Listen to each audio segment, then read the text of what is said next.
Hello दर्शक बंधु नमस्कार। तांत्रिक ज्ञान ओडिया 1 को आपको स्वागत। दर्शक बंधु आशा करते समस्त भल थे। दर्शक बंधु मुझे आपण को एक गद विषय कहबी जहाँकि यही गद सब जगार उपस्थित न थाए। यही गद नदी कूलिया जो स्थान उर्वर थी पानी कांथिया ही गद होता है।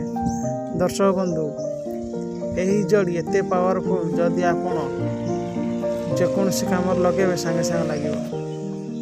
दर्शक बंधु प्रथमे देखंतु तो प्रथमे आपण गद को चिन्हतु।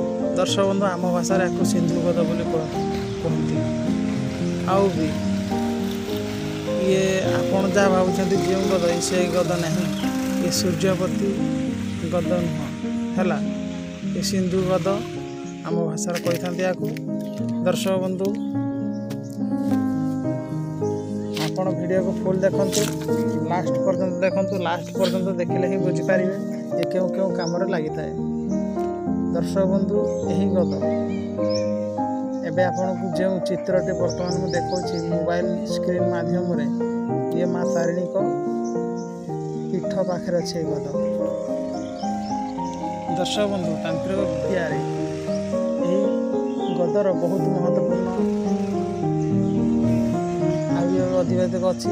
दर्शक बंधु जदि प्रथम रोग विषय कहते जदि आपण को दर्शक बंधु कंफ खास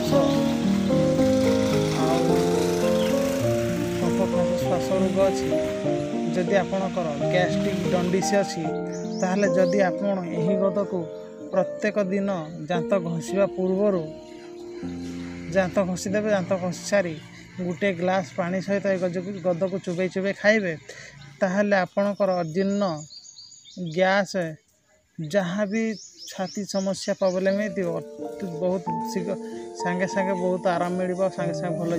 जदि यहाँ मसे पर्यंत खाइबे ताहले आपणकर गैस रोग है हजम हो नथिबो भी ये सांगे सांगे काटि दी थाए। जत सब कंफ काश श्वास ये सब काटि था गदर हूँ हाथी हाथ। दर्शक बंधु आ